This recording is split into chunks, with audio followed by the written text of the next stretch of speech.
guys like you. When this crazy creepy ghost who like walks through walls and stuff. Whatever. Who would have believed that in your outfit? It's both of you. Follow my lead. Get loose now. No. You go low, I'll go high. I have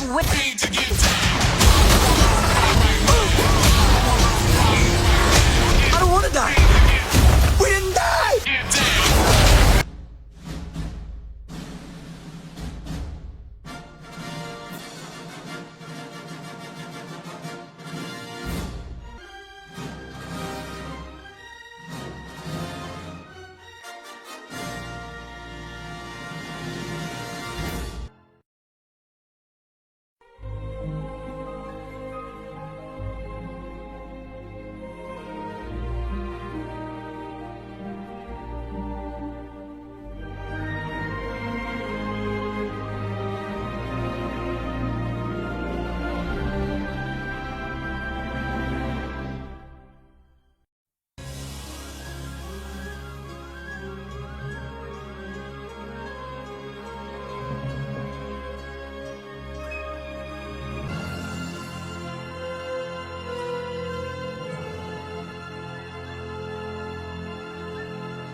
Mission: Impossible, Ant-Man and the Wasp, 2018 Complete Analyses and Explications. Here are analyses and explications of the film Ant-Man and the Wasp. This is a comprehensive exploration of the film's narrative, thematic, and character-based elements, drawing on both external critical perspectives and internal filmic evidence. These analyses and explications of Ant-Man and the Wasp begin now. Ant-Man and the Wasp functions as a deliberate tonal and narrative palette cleanser within the Marvel Cinematic Universe, an analysis of its release date confirms.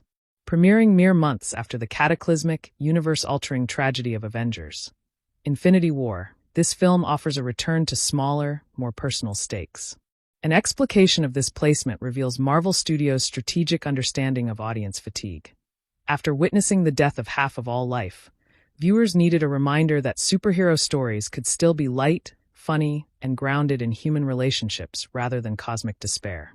A central analysis of Ant-Man and the Wasp must begin with its thematic core, which is the primacy of family.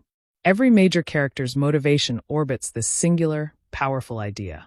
The film eschews world-ending threats for a narrative engine driven by the desire to rescue, protect, or reunite with loved ones.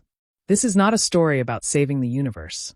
It is a story about a daughter saving her mother, a father protecting his daughter, and a husband finding his wife, making the stakes feel immediate and relatable.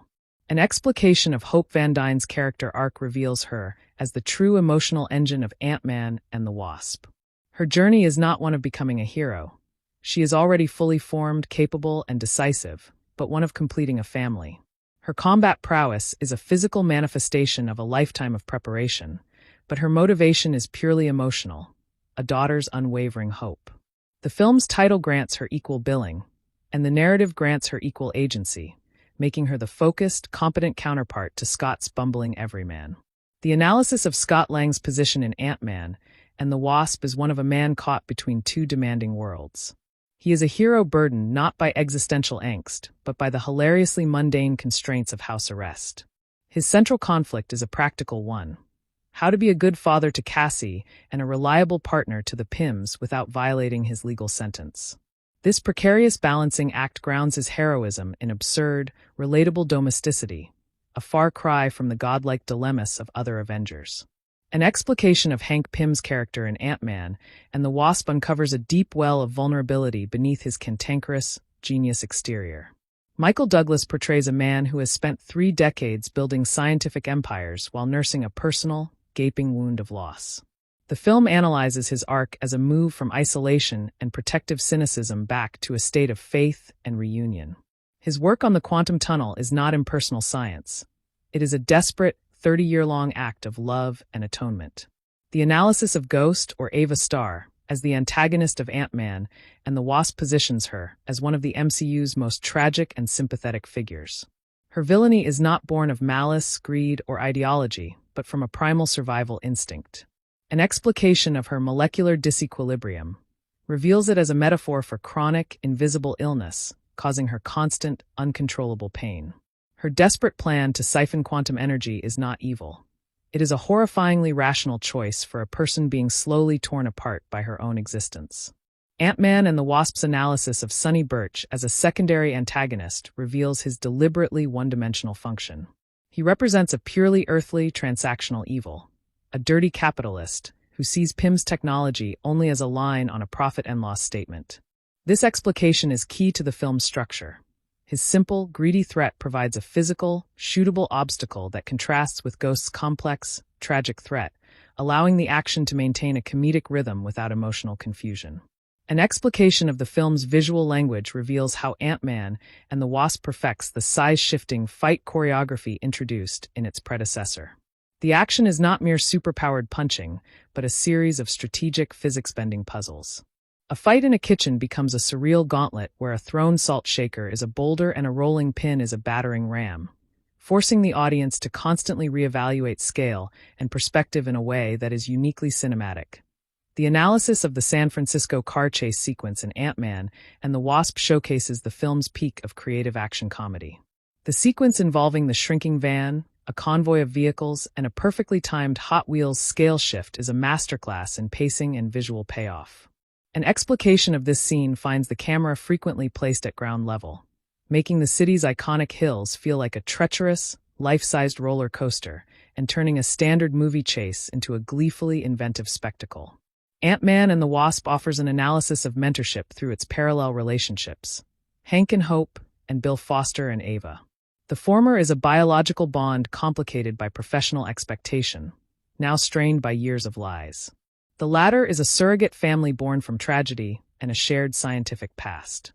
An explication of their collision: Hank's secret-keeping versus Bill's desperate, ethically compromised caregiving, creates a powerful moral gray area, arguing there is no single right way to save someone you love. A critical explication of the truth serum scene in Ant-Man and the Wasp positions it as one of the film's most purely comedic and structurally brilliant sequences. Lewis's truth serum, a hybrid of sodium pentothal and a placebo, works not on the main villain but on the unsuspecting henchman and then, hilariously, on Luis himself. The analysis of this scene is that it perfectly weaponizes the film's comedic voice, using a rapid-fire confessional monologue from Michael Pena to stop the plot dead in its tracks for a moment of pure, joyful absurdity.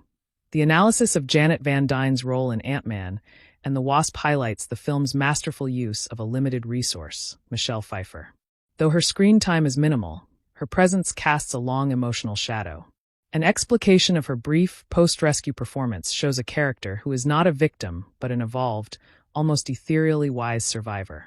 Her immediate, selfless decision to heal Ava is the ultimate demonstration of the film's theme, that empathy and family are the true superpowers. Ant-Man and the Wasp demands an analysis of its function as a romantic comedy, a genre placement as important as its superhero one. The central relationship between Scott and Hope rekindles not through grand declarations, but through bickering teamwork and shared stressful goals.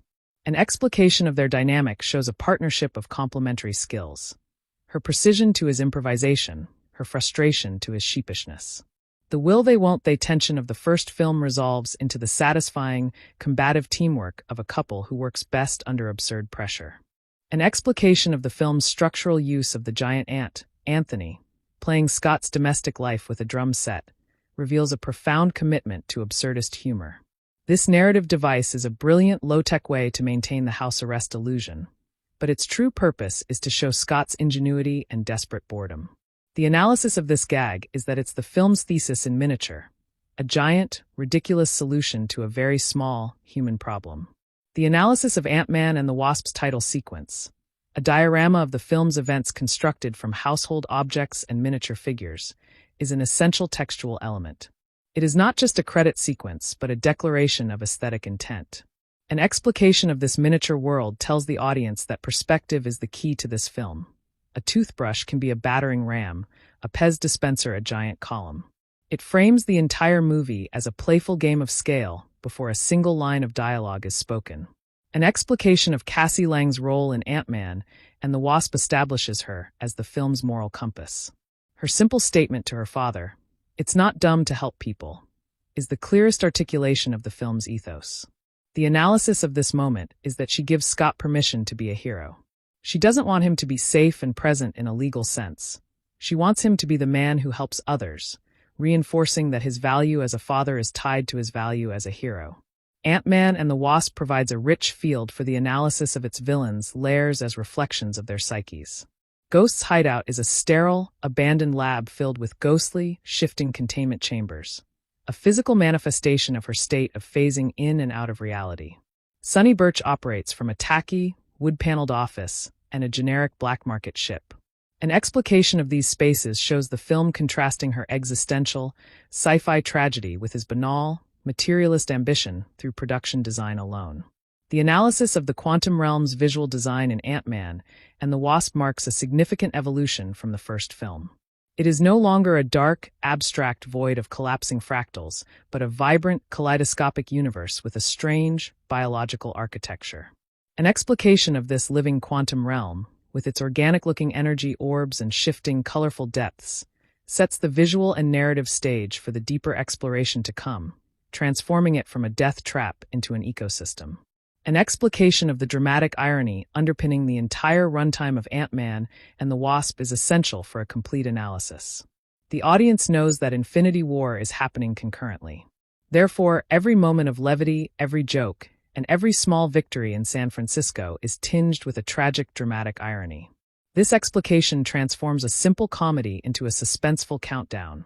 We are waiting for the other shoe to drop, making the film a cinematic experience of borrowed time. The analysis of the moment Scott Lang is in Cassie's school, caught between a malfunctioning suit and a talent show, represents the perfect fusion of the film's themes. He grows to the size of a child and then a giant on stage, his heroic identity and his fatherly identity colliding in a public, embarrassing spectacle. An explication of this scene reveals it as the physical comedy of someone failing to manage the dual roles of superhero and dad, embodying the film's central, comedic conflict in a single giant visual. Ant-Man and the Wasp necessitates an analysis of its San Francisco setting as more than just a backdrop. The city's famous steep hills, winding Lombard Street, and Fisherman's Wharf are integrated directly into the action choreography.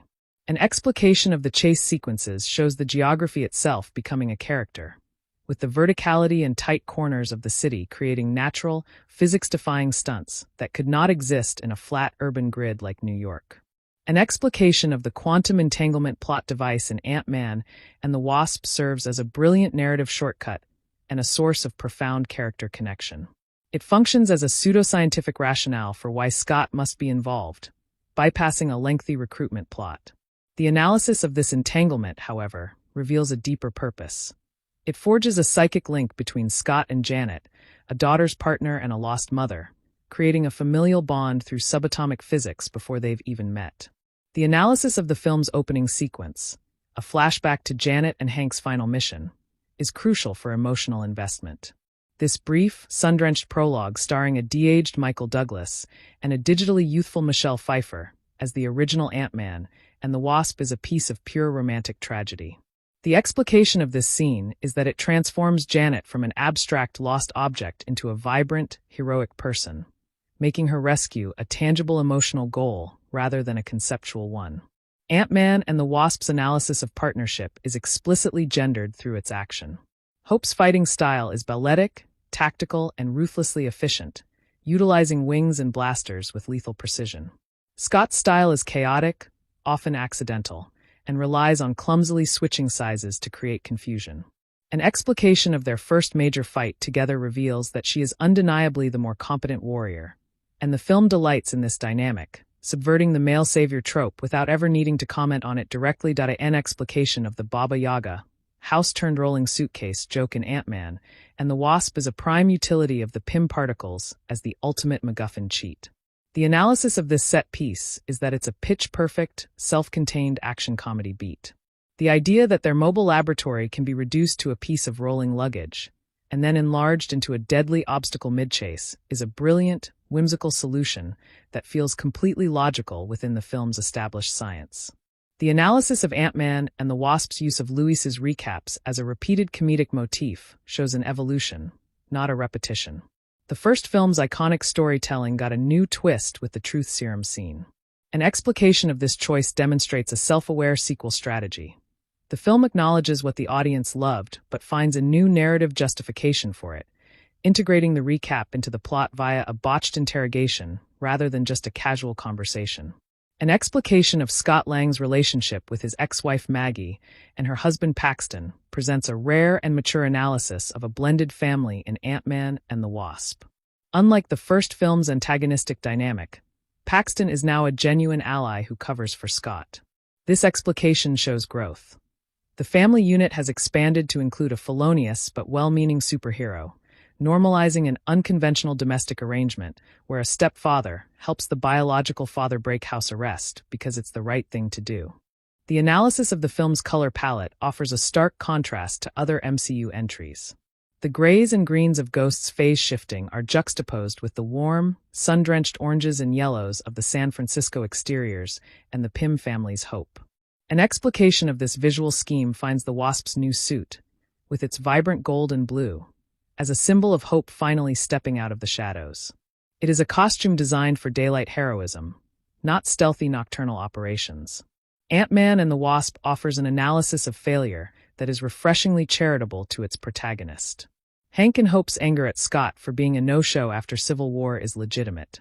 An explication of their dynamic shows that Scott is not forgiven easily.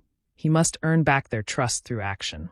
This interpersonal conflict creates real, low-stakes tension, where the failure is not about the end of the world, but about personal disappointment and fractured trust, a wound that is harder to heal with a single heroic act. An explication of the mid-credits scene is where the complete analysis of Ant-Man and the Wasp culminates in a masterclass of tonal whiplash. For 2 hours, the film has been a frothy comedy. Then, in 90 seconds, Hank, Hope, and Janet disintegrate into dust, stranding a panicked Scott in the quantum realm. This explication is not just a tie-in to Infinity War. It's a sickening genre shift that retroactively reframes the entire film's joy as the last gasp of a doomed pre-snap world. The analysis of the post-credits scene, a seemingly innocent loop of the giant ant playing drums in an empty house with a broadcast of an emergency alert, is a perfect distillation of horror through the mundane. The comedy is gone. The ant's drumming is now a repetitive, hollow performance for no one. An explication of this final image solidifies the apocalyptic scale of the decimation, showing it has reached the sanctity of the domestic space, the one place the film had taught us was safe. Ant-Man and the Wasp demands an analysis of its place as a heist film sequel that subverts its own genre. The object being stolen this time is not a physical object or data, but a person. The explication of the heist, to rescue Janet, recontextualizes the criminal tropes into a pure act of familial love. The team isn't pulling a job for profit. They are executing a complex, high-risk extraction mission where the payout is a long-lost mother and wife, making it the most emotionally charged heist in the MCU. An explication of Bill Foster's role as a Goliath figure from the comics serves as a walking, talking analysis of Hank Pym's professional legacy. He is a former colleague turned estranged critic, representing the scientific community Hank abandoned. His statement that he was Hank's partner long before you were, to Hope, is an explication of a deep, unspoken history. He is not a villain but a parallel mentor, his care for Ava a direct counterargument to Hank's often cold, secretive approach to crisis. The analysis of the film's humor reveals it's rooted in the idea of high-tech equipment failing stupidly. The ghost-busting regulator that Scott desperately needs constantly glitches, shrinking him to child size or growing a giant Pez dispenser. An explication of these failures is that they humanize the sci-fi. The PIM particles are the ultimate deus ex machina, but they are also buggy software, and their unreliability is the source of both the film's tension and its biggest laughs. Ant-Man and the Wasp's analysis of its own minor characters, like Kurt and Dave, shows a commitment to giving everyone a moment. Kurt's Baba Yaga exclamation during a chaotic chase is a hilarious, nonsensical callback that builds a private language for the film's world. An explication of this is that the film values its comedic ensemble, not just as sidekicks for Luis, but as a Greek chorus of working-class ex-cons who react to the superhero insanity with the confused, terrified awe it deserves. An explication of the Wasp's wings and blasters provides a detailed analysis of her distinct tactical advantage. While Scott's strength lies in brute size changing, Hope's technology allows for a unique combination of aerial agility and ranged attack. The analysis of the kitchen fight shows her using flight not just for travel, but for three-dimensional combat, zipping around ghosts phasing attacks in a confined space, a ballet of precision that Scott's giant fist approach could never achieve. The analysis of the sequence where Scott must enter the quantum bridge, tunnel despite the extreme danger, is the final stage of his hero's journey in Ant-Man and the Wasp. He hesitates, genuinely afraid. An explication of this moment separates him from fearless heroes. His courage is not the absence of fear, but the willingness to step into a psychedelic, uncharted dimension to save a woman he's only seen in visions, a leap of faith taken entirely for his surrogate family.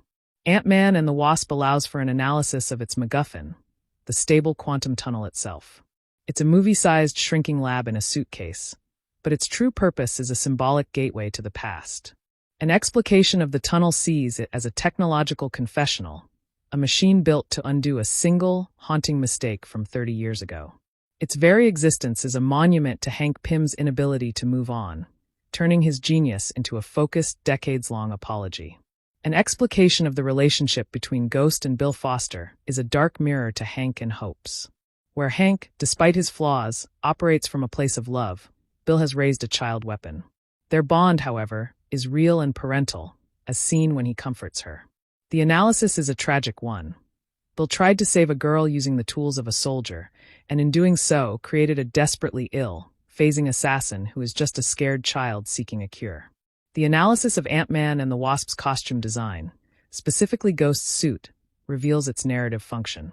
The stark white, high-tech suit with a featureless, insectoid helmet is not just a uniform but a containment system. The explication is that it visually erases Ava's humanity, turning her into the thing that killed her parents. When the mask is torn away to reveal Hannah John Kamen's anguished face, the illusion of a monster is shattered, and we see only a young woman in pain. Ant-Man and the Wasp is an analysis in miniature of the MCU's capacity for genre blending.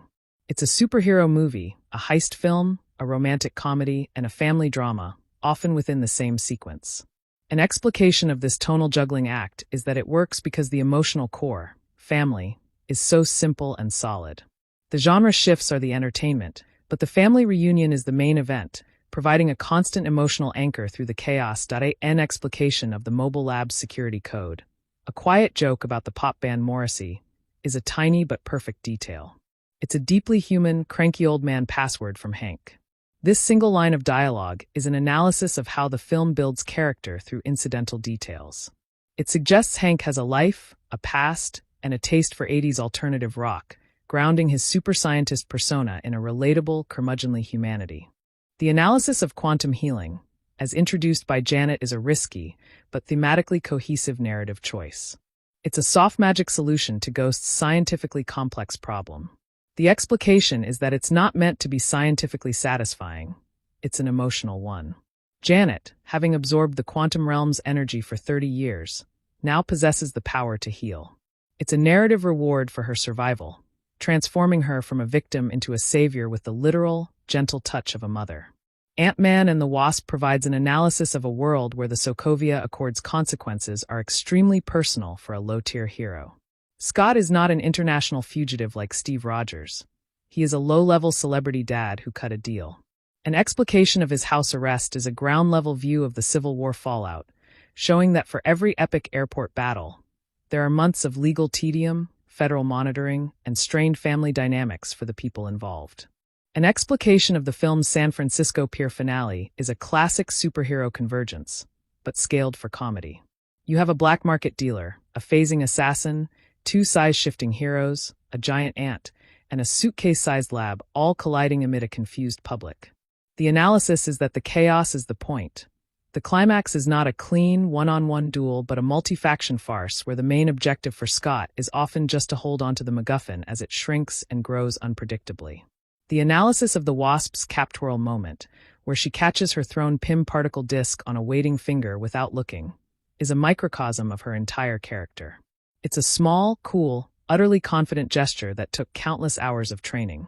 The explication is that this single shot communicates her mastery more effectively than a monologue. She is not just equal to Scott. She is his superior in the nuanced art of this specific, bizarre form of combat. Ant-Man and the Wasp's analysis of Scott's relationship with his security business, ex-con security consultants, shows a man trying to go legit in a deeply ironic way. Enlisting Luis, Kurt, and Dave, the men he met in prison, is a form of economic redemption. An explication of this business is key to his character arc. He is using his criminal past, a security expert who used to be a thief, to build a legal future, a plan hilariously perpetually interrupted by actual superhero work. An explication of the scene where Hank and Scott are bonding in the lab while Hope drives is a perfectly awkward father-boyfriend-in-law dynamic. Hank's gruff, scientific interrogation of Scott about his quantum experience is his only available love language. The analysis is that Michael Douglas plays this with brilliant passive aggression. He's not just asking about science, he's evaluating Scott's worthiness as a partner for his daughter by using the only metric he respects: intellectual utility. The analysis of the film's villains reveals a deliberate structural choice to not have them be ideologically linked. Ghost and Sonny Birch do not team up out of a shared vision, but out of a temporary transactional necessity. Their alliance is a fragile, shoddily constructed narrative bridge full of mutual contempt. An explication of this highlights the film's refusal to mount a unified threat. The chaos comes from the clash of these incompatible, self-interested agendas colliding at the worst possible moment for the Pyms. Ant-Man and the Wasp culminates in an analysis of the reunion on the pier. When Janet returns, sees Hope as an adult, and simply touches her face, the film's visual effects and sound design drop away. It is a profoundly quiet moment in a loud film. The explication of Michelle Pfeiffer's performance here is one of a woman who has transcended time. Her first act is a wordless, tangible confirmation of her daughter's reality, a touch that erases a 30-year sonic boom of loss. An explication of the quantum realm's environment during the final rescue shows an ecosystem of tardigrades, strange void creatures, and sentient-seeming landscapes. This is not just a dimension, it is a world. The analysis is that this sequence, packed with visual Easter eggs and biological oddities, is a purposeful plant for future storytelling, expanding the canvas of the MCU not outward into space but inward into the submicroscopic, suggesting a frontier as vast and unknown as the cosmos. The analysis of the film's final pre-credits frame, where Janet smiles in a sunlit park with Hank and Hope, is a double-edged sword. It is the pure, unadulterated happy ending the genre almost never allows. An explication of this brief, sun-drenched piece is that it is a lie, a fragile illusion the film constructs just to destroy. Every second of this earned joy is retroactively poisoned for the audience by the knowledge that Scott is about to enter the quantum realm, and the snap is moments away. Ant-Man and the Wasp's analysis of its own insubstantiality is, paradoxically, its greatest act of self-awareness. It knows it is not Infinity War. It does not try to be. An explication of this self-imposed limitation is the film's superpower. By shrinking the stakes to the size of a single family, it achieves an emotional intimacy that a dozen CGI armies could not. It's a $200 million blockbuster that uses its giant budget to tell a story about a daughter who just wants her mom back.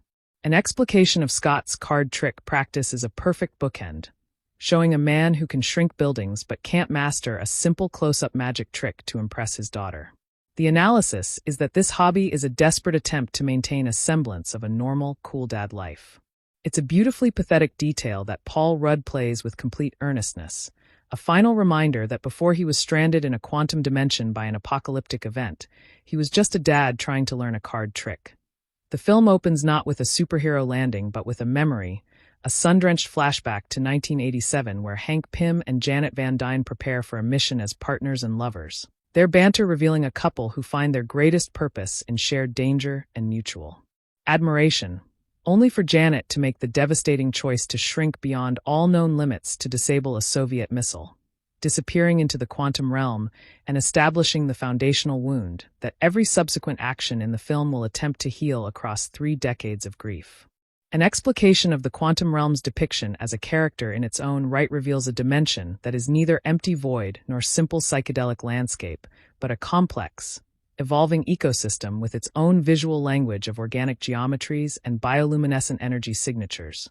A place that changes those who enter it fundamentally and permanently, transforming Janet from a mere lost astronaut into an evolved being whose cells have absorbed and adapted to an environment where time and space operate under alien physics. The analysis of Scott Lang's house arrest as a narrative device extends beyond simple legal consequence into a meditation on the nature of freedom and the carceral state's intrusion into domestic space. His ankle monitor a constant physical reminder that the heroic impulse to do good carries tangible, tedious, and often unjust repercussions, forcing a man who can shrink to the size of an atom to live within a federally mandated perimeter where every game of hide-and-seek with his daughter is monitored by a distant bureaucratic authority.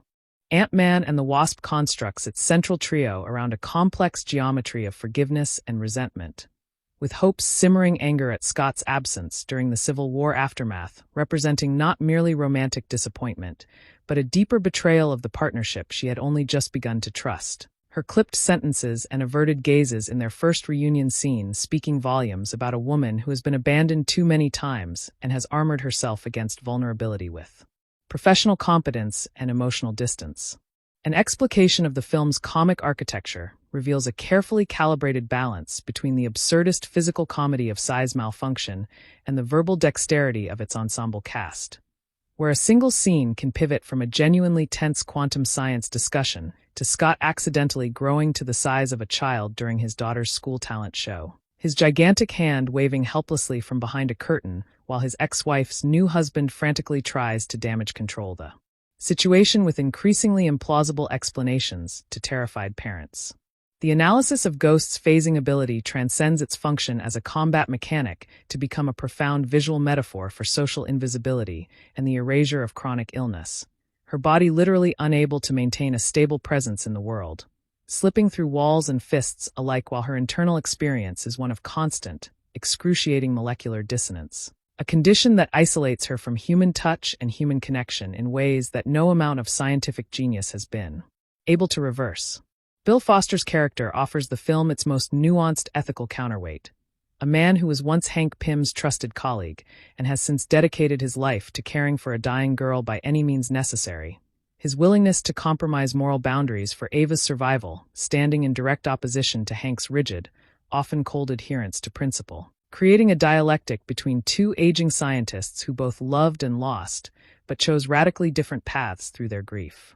An explication of the truth serum sequence featuring Luis requires a detailed breakdown of its triple-layered comedic structure, beginning with the absurd premise of a placebo compound that works through sheer belief, escalating through the increasingly unhinged confessions of Sonny Birch's henchmen, who reveal their deepest insecurities and culinary secrets, and culminating in Luis's own chemically induced monologue that detours through childhood trauma, romantic philosophy, and a detailed critique of his own confessional style before circling back to the vital plot information. The film's San Francisco setting functions as more than picturesque backdrop, its famously vertical topography enabling action sequences that exploit the third dimension in ways impossible on flat terrain.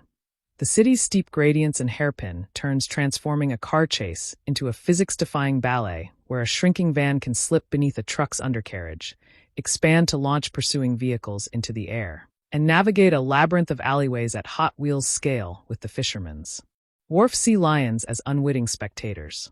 Ant-Man and the Wasp engages with the legacy of the original Wasp through a surprisingly feminist lens, reclaiming Janet Van Dyne from the refrigerator-like fate that defined her absence in the first film and retroactively establishing her as the more intuitive, emotionally intelligent partner whose sacrifice was not passive victimhood but active heroism. A choice she made with full agency that saved millions and consigned herself to 3 decades of isolated survival in a dimension that she ultimately mastered.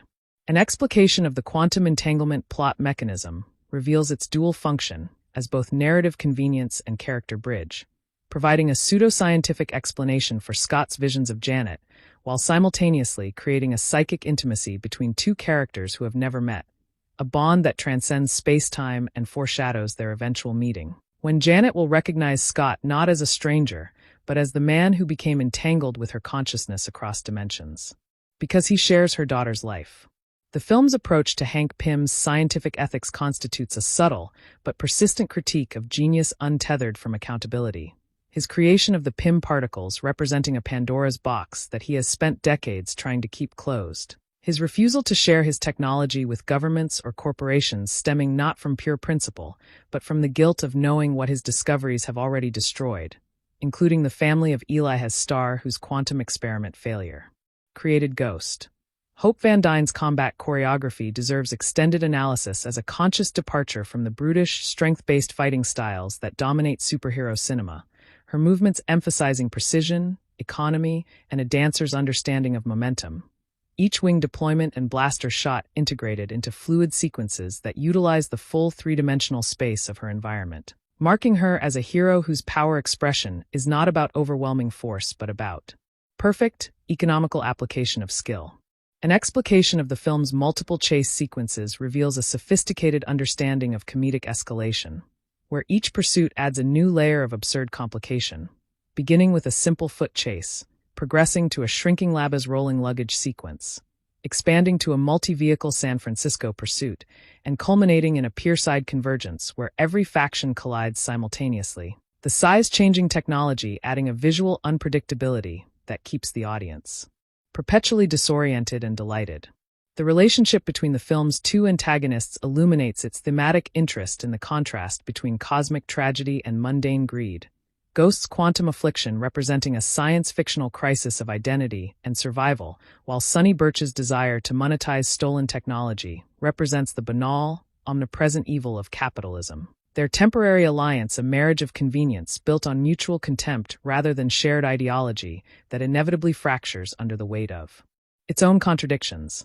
Ant-Man and the Wasp develops its emotional core around the concept of the surrogate family, a theme that extends beyond the Pym Van Dyne unit to encompass the ex-con security team of Luis, Dave, and Kurt, the blended household of Maggie, Paxton, and Cassie, and even the tragic pseudo-parental bond between Bill Foster and Ava Starr, suggesting that in the absence of traditional structures, people will construct family from whatever materials are available, however unconventional. An explication of the film's sound design during Ghost's phasing sequences reveals a sophisticated auditory vocabulary where her molecular instability is rendered as a distorted, phase-shifted whisper of white noise and fragmented frequencies, a sonic representation of her inability to fully cohere in any dimension that creates an instinctive sense of wrongness in the audience. The sound of a body perpetually on the verge of dissolution. The analysis of Scott Lang's arc as a father must account for his relationship with his own inadequacy. A man who understands that he has failed in every conventional measure of masculine responsibility, and yet continues to show up, continues to try, continues to prioritize his daughter's moral development over his legal status. His heroism defined not by victory, but by the stubborn, often ridiculous persistence of his presence in Cassie's life despite every obstacle the legal system and the superhero industrial complex can erect. The film's kitchen fight sequence merits isolated study as a masterclass in environmental combat choreography, where ordinary domestic objects undergo continuous recontextualization based on the perspective of the combatant, a knife block becoming a towering monolith when shrunk, a thrown pea expanding to the size of a bowling ball mid-flight, a salt shaker's contents creating a blinding particulate storm at miniature scale before expanding to fill the room, each mundane item pregnant with tactical possibility.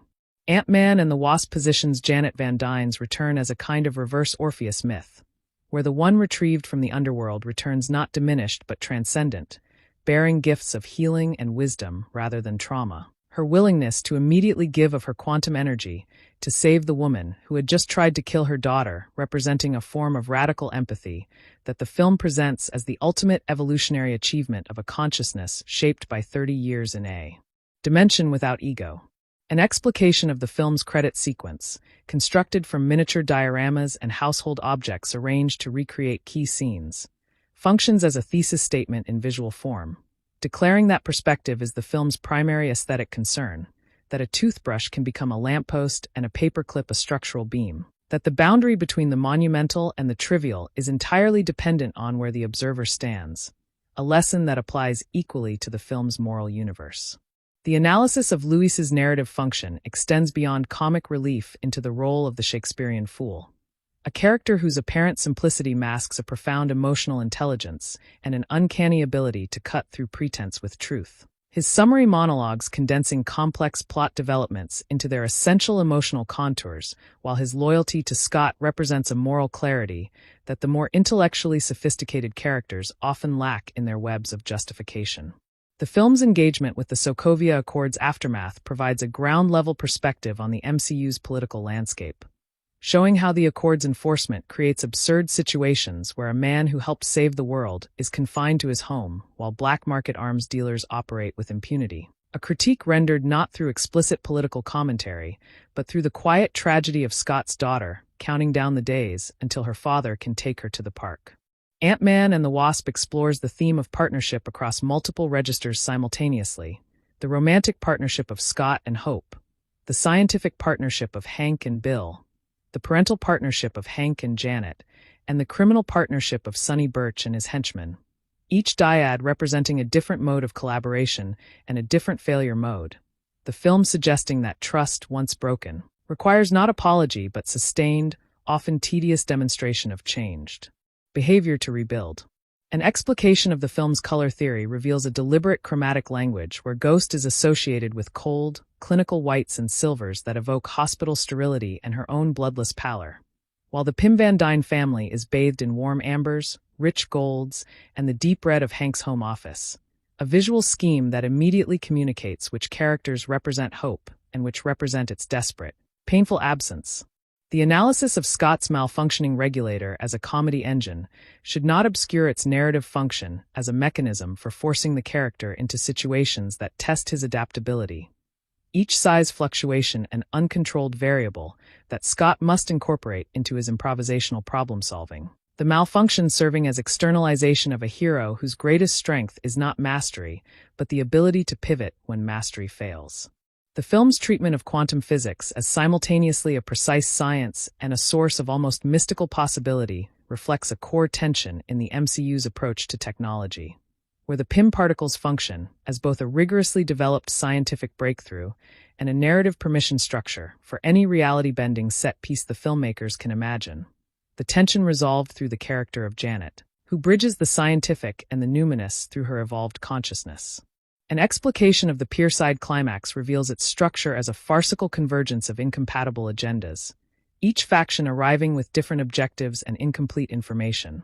The resulting chaos a carefully orchestrated ballet of size-shifting combat where the audience must track multiple simultaneous conflicts: the shrinking lab, the phasing ghost, the weaponized ants, and a giant Hello Kitty Pez dispenser, all while the emotional clock of Janet's rescue ticks toward its resolution.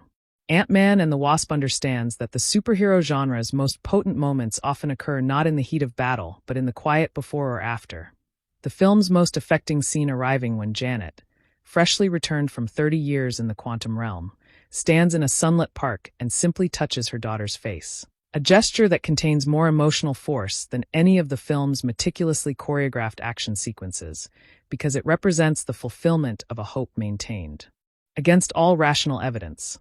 The analysis of Ghost's backstory, as revealed through exposition and brief flashback, constructs a tragedy of bureaucratic cruelty.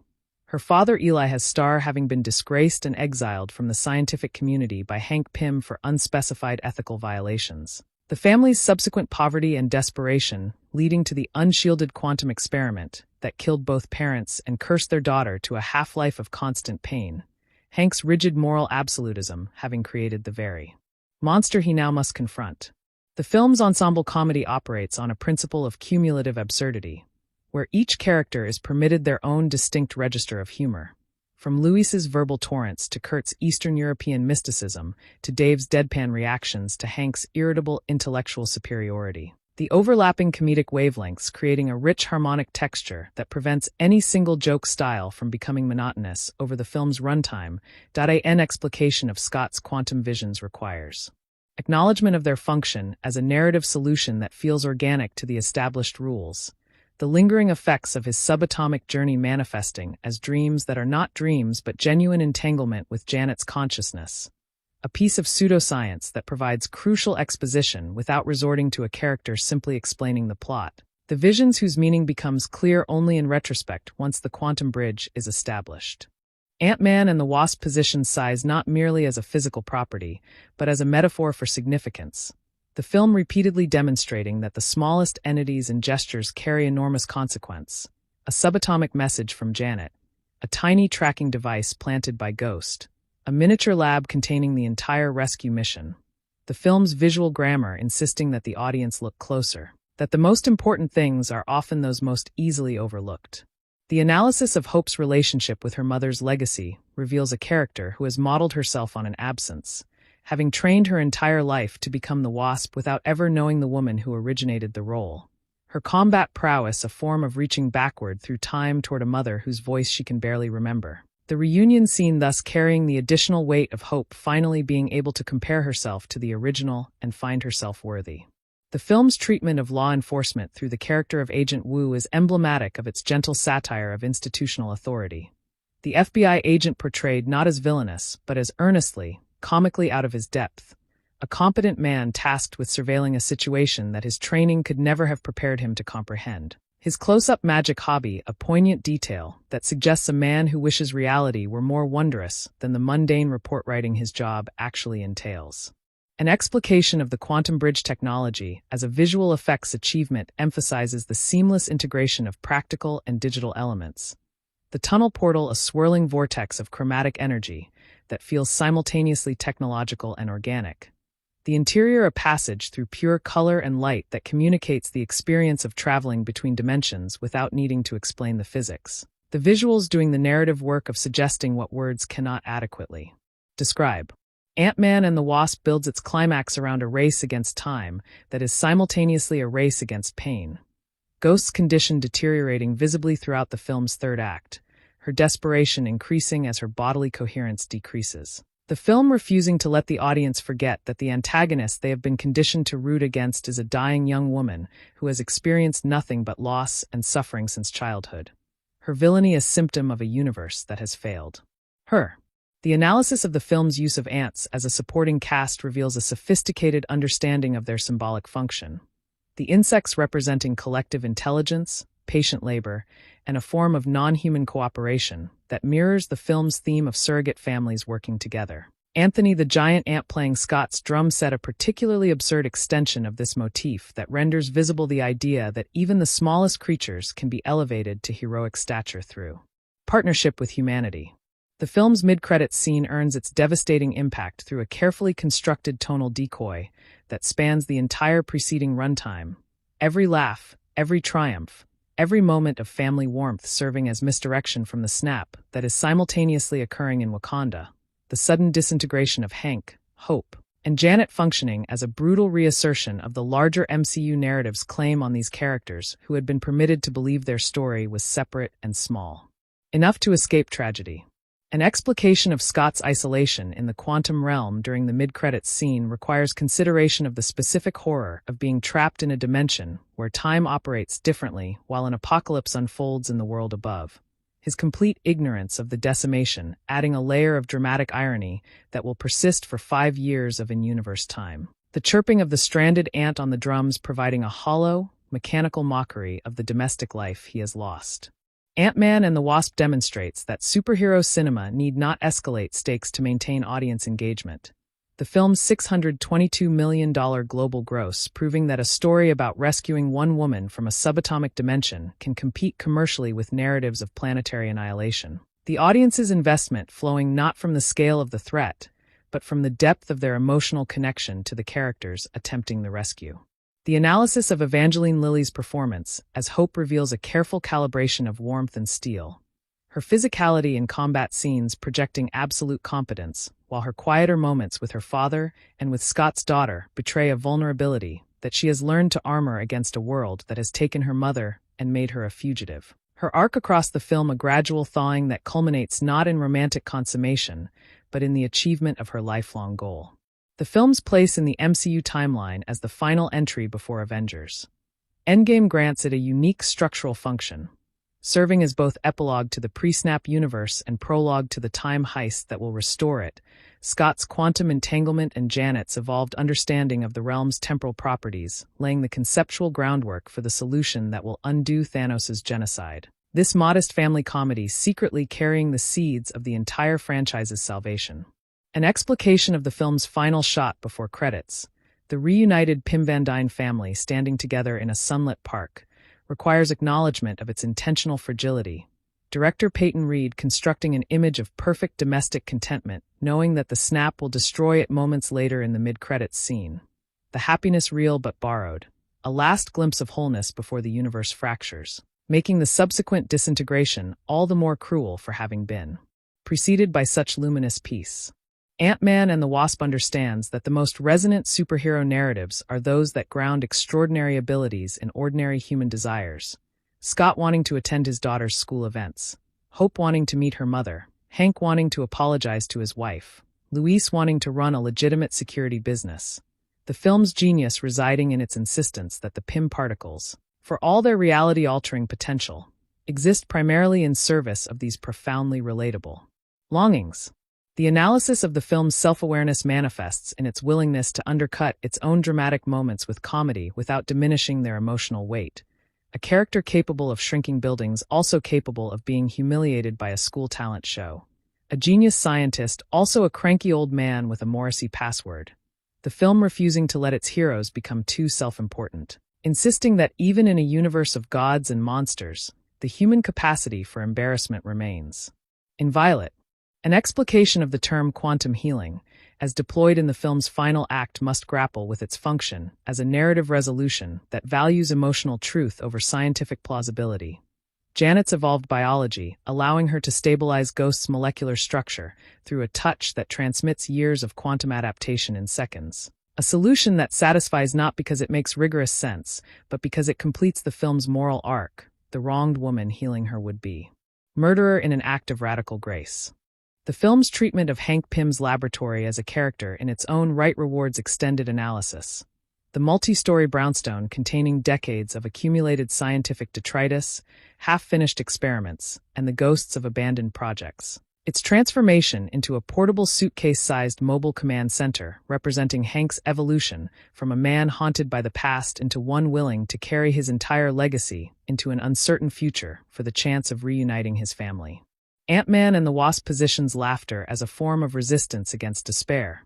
The film's relentless comedy not a retreat from the darkness of the MCU's larger narrative, but a temporary fortress against it. The jokes and pratfalls and truth serum confessions a collective act of denial that the universe is cold and indifferent. A 2-hour argument that joy is worth pursuing even when annihilation is imminent. An argument that the mid-credits scene will devastatingly complicate without entirely refuting. The analysis of Lawrence Fishburne's Bill Foster reveals a performance of immense dignity and submerged pain. A man who has watched his surrogate daughter dissolve molecule by molecule for years while the scientific establishment that could have helped her turned its back. His confrontation with Hank not a villain's rant, but a reckoning between two old friends who made different choices and must now live with the consequences. Neither fully right nor fully wrong. An explication of the Wasp's wings as a technological and symbolic achievement notes their dual function as a legacy artifact and a marker of Hope's independence. The wings her mother wore into the quantum realm now rebuilt and re-engineered for a new generation. Their deployment a visual announcement that Hope is not merely inheriting a mantle, but claiming it, adapting it, making it an extension of her own body, and will rather than a borrowed identity. The film's final scene places Scott Lang back in his living room, ankle monitor reactivated. The adventure concluded without legal consequence, the domestic order restored, his daughter's proud smile the only reward he needs. This quiet resolution, a deliberate narrative choice that privileges the small victory of parental approval over any public recognition. Scott a hero not because the world knows his name, but because his daughter knows his character. Ant-Man and the Wasp argues through its entire narrative architecture that the universe's most powerful force is not the Infinity Stones, not the Pym particles, not any technological or magical artifact, but the stubborn, irrational, magnificent human capacity to maintain hope across decades of absence, to build machines that open doors to other dimensions solely for the chance of saying I'm sorry, I love you. I never stopped looking to refuse against all evidence, to give up on the people we love.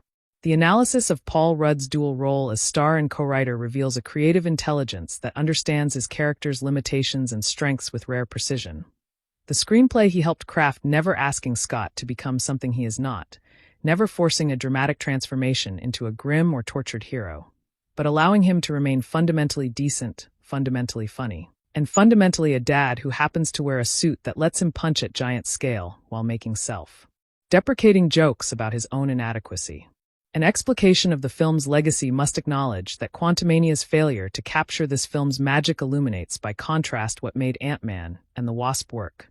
The third film's abandonment of San Francisco's grounded geography, its jettisoning of the supporting cast that grounded Scott's world, its replacement of intimate stakes with multiversal threats, demonstrating conclusively that the Ant-Man franchise's superpower was never its access to the quantum realm, but its insistence that the smallest stories matter most. Ant-Man and the Wasp concludes its narrative with Scott safely returned from the quantum realm. The healing particles collected, ghosts stabilized, the Pyms reunited, every plot thread resolved with the satisfying click of a well-constructed comedic machine. And then the mid-credits scene arrives like a blade in the dark, and the film reveals that it was never a comedy at all, or rather that it was a comedy only for as long as the universe permitted, the snap transforming 2 hours of laughter into an elegy for a world that no longer exists, a photograph of the last good day before everything ended. These analyses and explications of Ant-Man and the Wasp have attempted to illuminate the film's narrative strategies, thematic preoccupations, character architectures, visual languages, and structural functions within its larger cinematic universe, demonstrating that this modest, self-effacing superhero comedy, through its commitment to intimacy over spectacle and family over apocalypse, achieves a distinctive and lasting resonance that its more bombastic franchise siblings sometimes miss. The film's opening gambit of situating a deeply personal rescue mission within a world still reverberating from the Avengers' Civil War represents a sophisticated narrative calibration, positioning the Pym family's fugitive status not as a consequence of their own choices, but as collateral damage from a conflict between giants. Their flight from federal authorities a direct result of Scott Lang's decision to use Pym technology in Germany, a choice that saved lives but shattered their carefully reconstructed lives, forcing them into a mobile laboratory existence that literalizes their psychological state of permanent, exhausted displacement. An explication of the film's treatment of the quantum realm as a repository for lost things reveals a dimension that hoards what the surface world has abandoned. Janet Van Dyne herself becoming a quantum artifact preserved in a state of suspended evolution. Her 3 decades of survival transforming her from a Cold War-era SHIELD agent into a being whose understanding of reality has been fundamentally restructured by exposure to a realm where conventional physics dissolves into probability, and consciousness itself may function as a navigational instrument. The analysis of Scott Lang's relationship with the concept of time, as shaped by his quantum experience, demands consideration of the film's subtle foreshadowing of Endgame's temporal mechanics, his visions of Janet representing not mere psychic entanglement, but a genuine bleeding of temporal frames, past and present and future confused in his dreaming mind. The film planting the conceptual seed that time in the quantum realm operates differently, that cause and effect can loop and not, that a man trapped in a subatomic dimension might emerge to find that years have passed in what felt like hours. Ant-Man and the Wasp constructs its secondary antagonist Sonny Birch with a deliberate flatness that functions as a critique rather than a failure. His motivation pure acquisition without ideological framework. His menace derived entirely from his willingness to deploy violence in service of profit. His southern fried charm masking a vacuum where a soul should reside. Walton Goggins's performance investing this emptiness with such charismatic specificity that the character becomes a walking indictment of capitalism's ability to produce charming monsters who see people and technology as interchangeable inventory. The film's deployment of Cassie Lang as a moral touchstone extends beyond her famous. It's not dumb to help people line into her function as the audience's surrogate perspective on heroic ethics. A child whose understanding of right action has not yet been compromised by adult rationalizations about legal frameworks and political consequences. Her unwavering belief in her father's goodness serving as both accusation and inspiration, reminding Scott that the person he wants to be for her is the person he should be for the world. An explication of the Quantum Bridge visual sequence during Janet's return requires attention to its careful construction of spatial disorientation.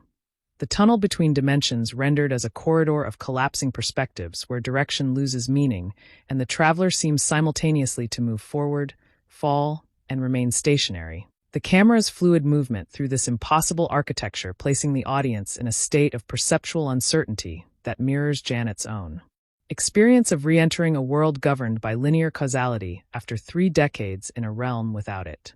The analysis of Hope Van Dyne's emotional arc across the film traces a movement from armored competence to vulnerable joy that the screenplay modulates with careful restraint. Her initial hostility towards Scott, not a romantic complication, but an expression of abandonment trauma that her mother's disappearance first created in Scott's absence during the Civil War aftermath reactivated. Her gradual softening a process not of forgiving Scott, but of allowing herself to need people again despite the evidence that needing people leads to pain. The film's engagement with San Francisco's countercultural history remains largely subtextual, but rewards excavation. The choice to set a story about a scientist hiding revolutionary technology from a militaristic government in the city that birthed the free speech movement and the Summer of Love creating a geographical resonance. Hank Pym as a kind of aging techno-hippie whose distrust of institutional authority has been vindicated repeatedly, but at tremendous personal cost, his mobile laboratory a scientific commune of sorts, self-contained and fugitive and committed to its own ethical code. Ant-Man and the Wasp treats the comedic set piece as a form of narrative argument, each absurd escalation advancing plot and character simultaneously. The truth serum sequence, for instance, not merely generating laughs, but revealing crucial information about Sonny Birch's operation, while deepening our understanding of Louis's psychology and providing the MacGuffin's location. The film insisting that comedy is not a diversion from storytelling, but a legitimate mode of narrative propulsion with its own rigorous internal logic. An explication of Ghost's costume design as a medical device rather than a superhero uniform requires reading the white suit's sealed seams, featureless mask, and integrated life support systems as an externalization of her internal catastrophe. The costume a containment strategy for a body that cannot contain itself. Its insectoid blankness a deliberate effacement of her humanity that the film will systematically deconstruct, each tear in the fabric revealing more of the suffering woman beneath until the mask is finally removed and the villain dissolves into a patient. The analysis of the film's laboratory in a suitcase as a narrative device reveals its function as the ultimate expression of the franchise's fascination with scale and portability. An entire scientific infrastructure reduced to luggage that can be stolen, lost, rolled down San Francisco's hills, and deployed in seconds. The lab's vulnerability to theft and malfunction serving as a constant reminder that even the most advanced technology remains subject to the mundane accidents and human errors that plague all physical objects regardless of their sophistication. The film's treatment of its own status as a sequel demonstrates a sophisticated understanding of audience expectations and franchise fatigue, the screenplay refusing to retread the origin story beats of the first film, assuming the audience's familiarity with the characters and their dynamics, beginning in media's residential with relationships already strained and histories already complex, trusting viewers to catch up through context rather than exposition, a choice that creates space for new story, rather than rehashing old ones. Janet Van Dyne's characterization as an evolved consciousness rather than a traumatized survivor constitutes one of the film's most radical narrative choices. Her emergence from the quantum realm marked not by the disorientation and terror that would conventionally accompany 3 decades of isolation, but by an almost preternatural calm, a centeredness that suggests her time in the subatomic dimension was not imprisonment but transformation, her immediate prioritization of healing Ghostin. indication that her moral framework has expanded beyond the human-scale concerns that drive the other characters. An explication of the film's musical score by Christoph Beck must account for its deliberate departure from the symphonic bombast that characterizes most superhero cinema, the score favoring playful, quirky arrangements that incorporate jazzy rhythms and theremin-adjacent electronic textures. The music functioning as an emotional guide that signals to the audience that what they are watching is an adventure rather than an epic, a romp rather than a saga, the composer understanding that the film's modest scale required a correspondingly modest sonic palette. The analysis of the Wasp's fight choreography as a form of character development reveals how Evangeline Lilly's physical performance communicates aspects of hope that dialogue cannot. Her combat style a language of precision and economy that speaks to years of training without a partner, of self-reliance developed in isolation. Her movements more fluid and confident than Scott's precisely because she has never had anyone to rely on but herself. Her body a monument to the loneliness that her mother's absence created. Ant-Man and the Wasp positions the concept of mentorship as a site of potential failure rather than simple wisdom transmission. Hank Pym's relationships with his protégés all marked by betrayal or abandonment. Darren Cross in the first film. Bill Foster and Eli Star in the backstory. Even his mentoring of Hope compromised by his refusal to tell her the truth about her mother's fate. The film suggesting that genius does not qualify one to guide others, that technical brilliance and emotional intelligence remain stubbornly independent variables. The film's deployment of sight gags based on scale confusion represents a visual comedy tradition stretching back to silent cinema. The image of a giant Pez dispenser rolling through city streets, or a Hot Wheels-sized van navigating the gap beneath a parked car, tapping into a primal delight in perceptual disruption. The audience's pleasure derived from the gap between expectation and reality, from seeing the familiar world rendered strange by a shift in perspective that the camera renders with perfect, straight-faced clarity. An explication of the film's treatment of federal law enforcement through the character of Agent Jimmy Woo demonstrates Marvel Studios' house style of defanging institutional authority through affectionate satire. The FBI presented not as a sinister carceral apparatus, but as a collection of well-meaning, somewhat bumbling professionals who are simply outmatched by the science-fictional reality they are tasked with policing. Woo's magic trick hobby humanizing him even as his surveillance of Scott represents a genuine threat to the protagonist's freedom. The analysis of the quantum entanglement visions as a form of involuntary intimacy positions them as a violation that is also a gift. Scott's mind invaded by Janet's consciousness without consent, his domestic routines interrupted by flashes of a stranger's experience. The violations softened by the content of the visions, which are not traumatic but playful. Janet playing hide-and-seek with a man she has never met across a dimensional barrier. Her loneliness reaching out and finding accidental purchase in her daughter's partner's dreaming brain. The film's San Francisco geography functions as an uncredited supporting character whose steep gradients and tight corners enable action choreography impossible anywhere else. The famous Lombard Street switchbacks becoming a vertical maze for a shrinking vehicle. The Fisherman's Wharf area providing a flat, tourist-clogged arena for the pierside climax. The city's distinctive architecture dictating the shape of the set pieces, rather than serving as interchangeable background, a level of location integration rare in a genre that typically green screens its environments into existence. Ant-Man and the Wasp examines the labor that maintains family bonds under conditions of crisis, the invisible work of forgiveness, the exhausting effort of trust rebuilding, the mundane logistics of coordinating a rescue mission while living as fugitives. The film refusing to elide the practical difficulties of its characters' situation in favor of clean emotional arcs. Scott's house arrest a constant logistical nightmare that requires deception, technology, and a network of co-conspirators. Just to attend a single mission briefing. An explication of the film's use of dialogue overlap and conversational chaos during group scenes reveals an Altman-esque approach to ensemble comedy. Multiple characters speaking simultaneously, jokes arriving in the margins of other jokes. The soundtrack a controlled cacophony that rewards attentive listening and repeat viewings. The film trusting its audience to catch what they can without pausing to make sure every line lands. A confidence in the comedic density that few blockbusters permit themselves. The analysis of Hank Pym's emotional breakthrough during the reunion scene requires close attention to Michael Douglas's micro-expressions. The way his hands tremble as he approaches the quantum tunnel.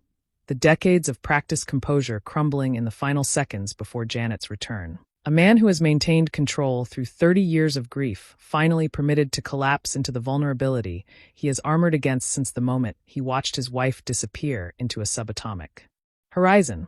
The film's palette for Ghost's phase-shifting sequences employs a desaturated, almost monochromatic color grading that drains warmth from every frame she inhabits, her presence leaching color from the world even as her body struggles to maintain presence in it.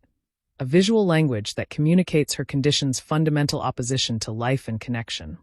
The return of color and warmth in her final stabilized scenes, a chromatic promise of the healing Janet's touch provides.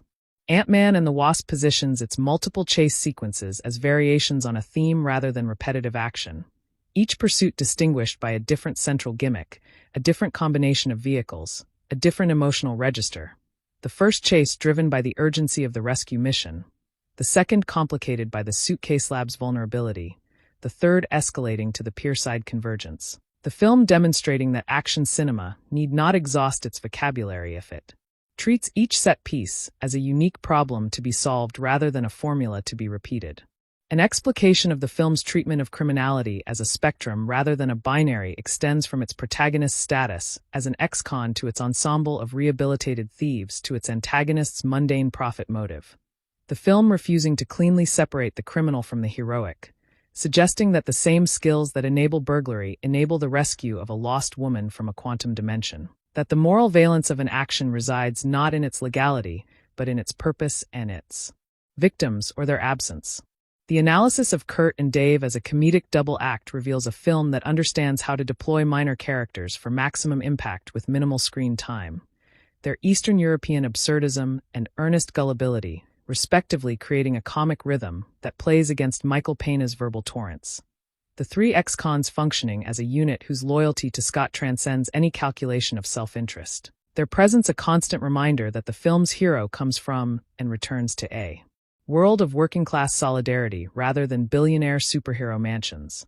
The film's engagement with the history of S.H.I.E.L.D. through the characters of Hank and Janet positions the Ant-Man franchise as a corrective to the institutional heroism of the larger MCU. The Pym's distrust of spy agencies and government oversight rooted in a Cold War experience that taught them that institutions absorb and corrupt individual heroism. Hank's refusal to share his technology a political position as much as a personal one, a rejection of the military-industrial complex that employed Howard Stark and created Captain America. Ant-Man and the Wasp suggests through its narrative structure that the most radical act in a universe of gods and monsters is simply to preserve a family, that rescuing one woman from a subatomic dimension constitutes as meaningful a victory as defeating an alien invasion. The film's modest stakes a philosophical argument about where meaning resides, an insistence that the universal and the particular are not in competition, that saving a single life is saving a universe entire. An explication of the film's post-credits ant-drumming sequence requires reading its sound design as a horror short in miniature. The jaunty rhythm now devoid of context and audience. The empty living room a tomb rather than a home. The emergency broadcast signal bleeding through the television static suggesting a world in collapse. The ants continued. Oblivious performance, a Beckettian image of meaningless repetition in the face of catastrophe. A joke that has become an elegy between one scene and the next. The analysis of the film's marketing campaign reveals a deliberate strategy of positioning the film as an antidote to Infinity War's tragedy, the posters emphasizing color and comedy, the trailers foregrounding the shrinking gags and Luis's monologues, the release date 3 months after Thanos' snap functioning as a promise to audiences that the MCU still contained room for joy. A promise the film kept for its entire runtime before the mid-credits scene revealed that the joy was always borrowed from a tragedy already in progress. The film's treatment of scientific expertise as a form of emotional expression rather than pure rationality offers a counter-narrative to the technocratic fantasy that genius operates independent of feeling. Hank Pym's greatest achievement, not the Pym particles, but the quantum tunnel he built to retrieve his wife. A machine that is simultaneously a feat of engineering and a love letter. 30 years of grief channeled into circuitry and quantum mechanics. The lab a monument to the proposition that science at its best is feeling made functional.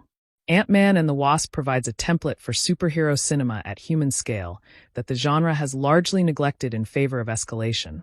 its commercial and critical success demonstrating that audiences will embrace stories where the central conflict is a family reunion rather than an apocalypse, where the hero's greatest challenge is being a present father rather than defeating a world-ending threat. The film a standing argument for a mode of blockbuster filmmaking that trusts intimacy to generate sufficient stakes. An explication of the film's costume design for the Wasp must attend to the ways in which the suit differs from her mother's original uniform. The modern version sleeker, more armored, incorporating technology Janet never had access to. The difference is a visual record of the year's hope spent improving on a legacy she inherited without instruction. The suit a daughter's conversation with a mother who could not answer back. Every modification an act of filial devotion rendered in Kevlar and servomotors. The analysis of Scott Lang's arc as an inversion of the traditional superhero origin story reveals a protagonist who has already become heroic and must now learn to be ordinary. His house arrest a period of enforced domesticity that tests skills no amount of size changing can assist. The challenge not to become someone new, but to integrate the person he has become with the father he always was. His final triumph, not a victory in battle, but the successful navigation of his daughter's talent show and his ex-wife's household without alerting the FBI. The film's engagement with the visual language of corporate espionage films through Sonny Birch's subplot provides a generic counterweight to the science-fictional elements of Ghost's storyline. The boardroom meetings and black market negotiations and double crosses over payment terms grounding the film in a recognizable world of mundane criminality that makes the quantum realm sequences feel more extraordinary by contrast. The film's tonal range broad enough to encompass both the banal and the sublime. Ant-Man and the Wasp concludes its narrative arc not with a triumphant superhero pose, but with a family dinner, the Pyms reunited, Scott's ankle monitor intact, Cassie's faith in her father vindicated, the domestic order restored through means that remain technically illegal. The film's final argument being that the law and the good are not always aligned, that sometimes the most moral action requires working outside the structures designed to constrain it, a gently subversive thesis smuggled inside a frothy summer comedy. An explication of the film's credit cookie structure, which places the devastating snap sequence mid-credits and the absurdist ant-drumming scene post-credits, reveals a careful management of audience emotion. The mid-credits scene delivering the necessary narrative information for the franchise's continuity, while the post-credits scene releases the tension through an image so strange and darkly comic that it functions as a kind of reset button, leaving the audience disturbed but not crushed. Worried for Scott, but also laughing at the giant insect's oblivious drum solo. The analysis of Ant-Man and the Wasp as a work of cinematic craft ultimately reveals a film that knows exactly what it wants to be and executes that vision with precision and warmth.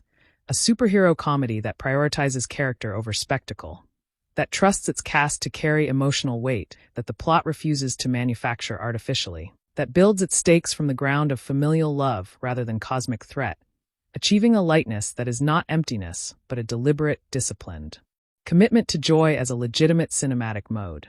These analyses and explications of Ant-Man and the Wasp have continued to examine the film's operations at multiple levels of formal and thematic organization, seeking to illuminate how this deceptively modest entry in the Marvel Cinematic Universe achieves its effects through careful calibration of tone, character, visual language, and narrative structure. A film whose smallness of scale belies the sophistication of its construction and the genuine emotional force of its central concerns. An explication of the Pym particle's narrative function as a permission structure for surrealist imagery reveals how the technology allows the film to stage images that would otherwise require dream sequences or hallucination. A laboratory building compressed to the size of a carry-on, a grown man reduced to toddler proportions and stuffed into a classroom cubby. A fleet of vehicles pursuing a target that disappears beneath a truck only to emerge at full scale on the other side, each image a small, surrealist painting rendered plausible by the film's patient establishment of its internal physics. The analysis of Hope's relationship with the Wasp mantle as a legacy she must earn rather than inherit is complicated by the revelation that her mother survived. The mantle no longer a memorial, but a relay baton passed from the woman who originated the role to the daughter who perfected it. Their eventual meeting laden with the unspoken question of whether Hope's interpretation meets Janet's approval. A judgment rendered not through dialogue, but through Janet's quiet smile of recognition as she watches her daughter fight. Ghost's characterization as an antagonist whose defeat would constitute a moral failure for the protagonists forces the film into an unusual narrative position where the climactic objective cannot be her destruction. The screenplay carefully constructing a situation in which the audience's sympathy remains with Ava even as she threatens the protagonists, her cure the only acceptable resolution. A constraint that shapes the entire third act toward a redemptive conclusion that the film earns. Through its sustained attention to her suffering. Ant-Man and the Wasp deploys the visual motif of containment across multiple registers simultaneously. Scott contained by his ankle monitor, Janet contained by the quantum realm, Ghost contained by her failing containment suit, the mobile laboratory a containment system for an entire scientific legacy. The film's visual grammar repeatedly returning to images of barriers and boundaries and the characters who press against them.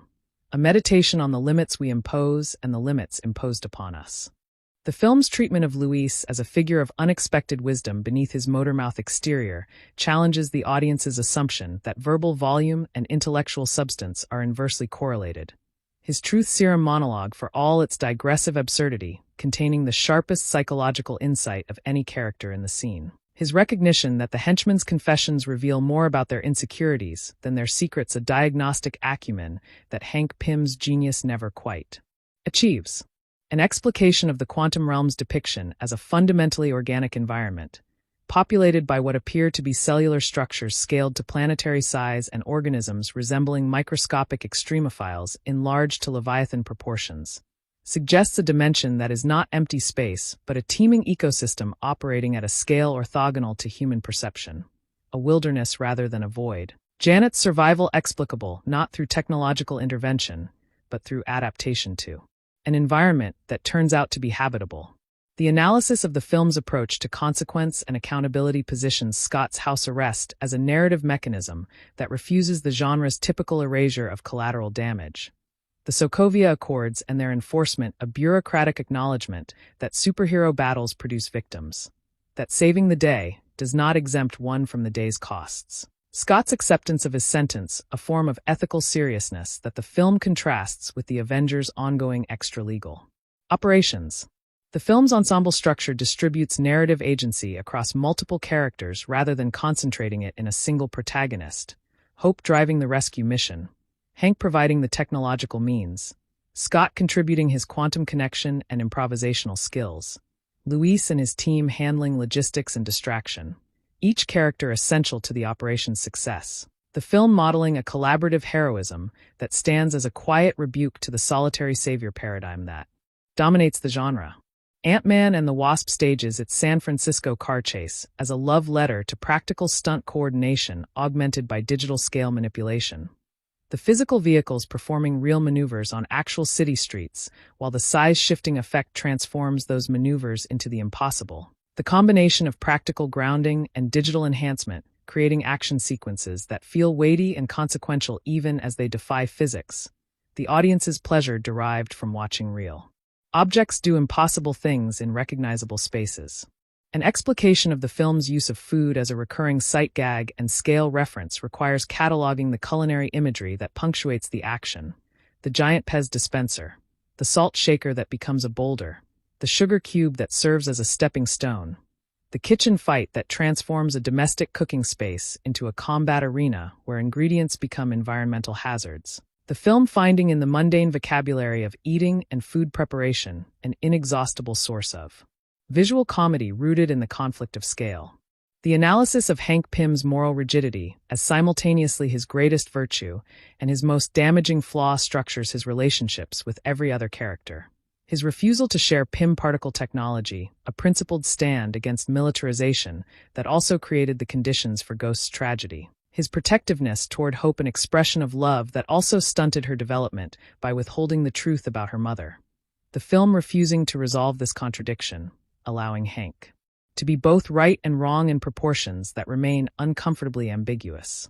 The film's deployment of the giant ant as a recurring visual punctuation mark transforms a creature that should inspire horror into a figure of gentle absurdity. The ant's domestic routines, its drumming, its rescue of Scott from drowning, its general air of placid cooperation rendering the monstrous mundane.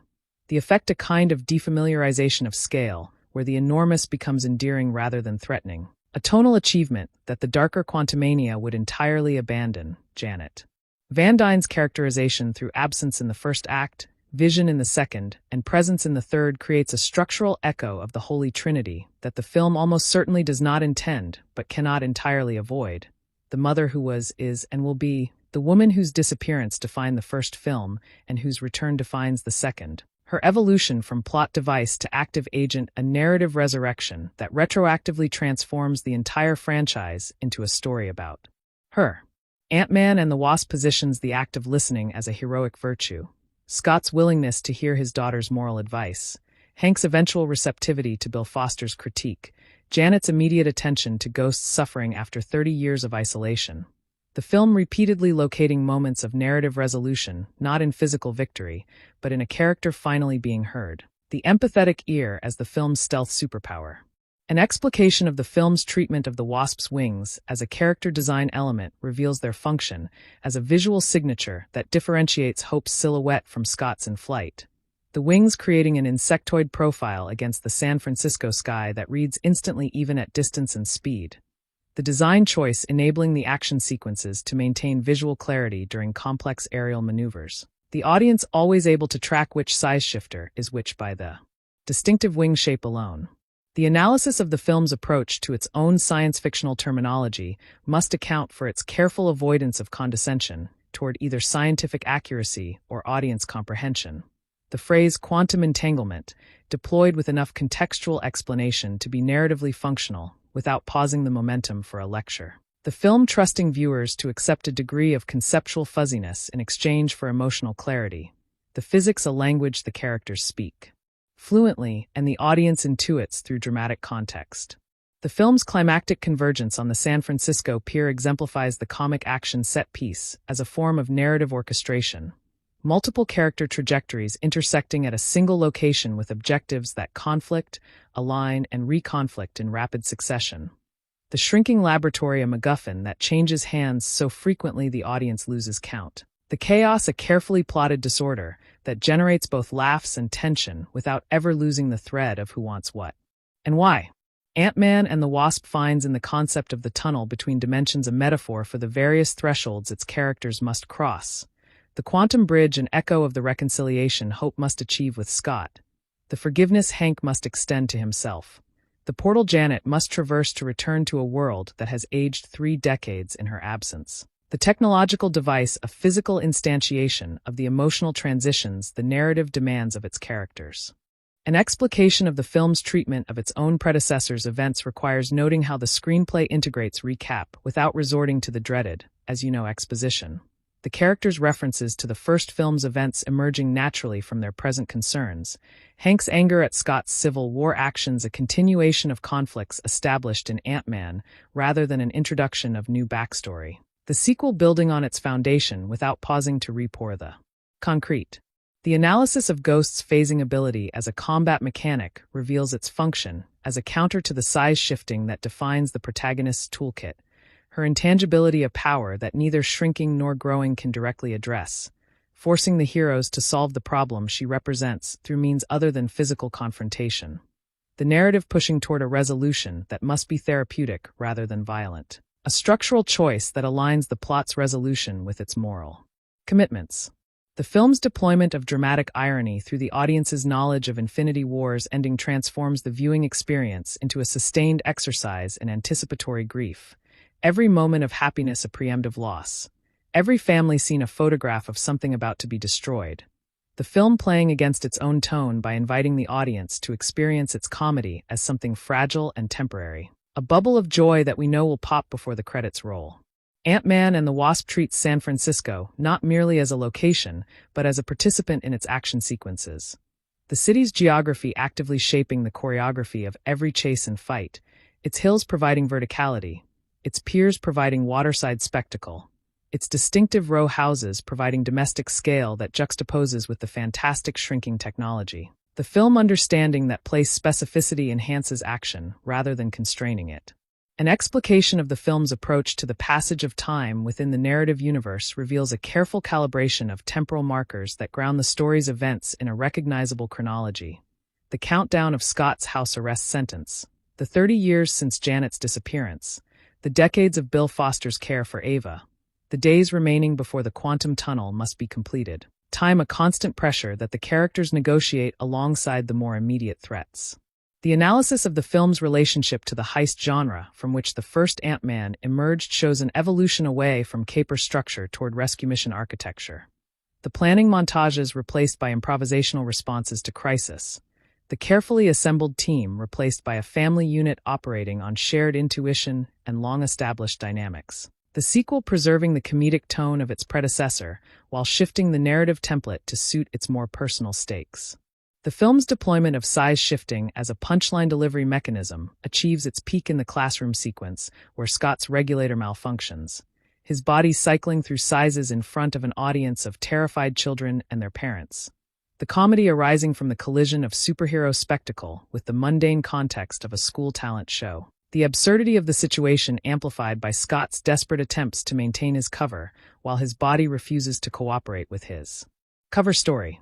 Ant-Man and the Wasp concludes its emotional arc with Janet's healing of Ghost, a moment that completes the film's moral argument about empathy and sacrifice.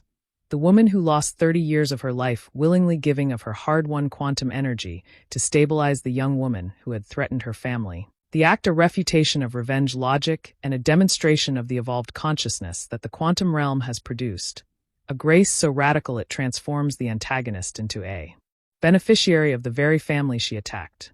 An explication of the film's legacy within the MCU must consider how it established the quantum realm as the mechanism through which the decimation would be undone. Scott's survival in the subatomic dimension during the snap, a narrative accident that positioned him as the indispensable key to Endgame's time heist. This modest family comedy inadvertently providing the conceptual and technological foundation for the entire franchise's salvation. A small film bearing enormous consequence. The analysis of Ant-Man and the Wasp as a sustained meditation on the theme of return reaches its culmination in Janet's reunion with her family. The scene a quiet apotheosis that the film has spent its entire runtime earning. The embrace between mother and daughter, an image that carries the weight of 30 years of absence, of a child who grew up without the woman who is now touching her face, of a husband who built a machine to retrieve his wife and now stands watching her, finally in sunlight. These analyses and explications of Ant-Man and the Wasp have pursued the film's operations through its multiple layers of craft and meaning, attending to its visual language, its narrative strategies, its character architectures, its tonal calibrations, and its structural functions within its larger cinematic universe. The film emerges from this examination as a work of deceptive modesty, whose lightness masks a sophisticated construction, and whose comedy serves a genuinely moving emotional core. A superhero film that understands that the smallest gestures can carry the greatest weight, and that saving a single family is a heroic act of sufficient magnitude to sustain a major motion picture. This concludes the present series of analyses and explications.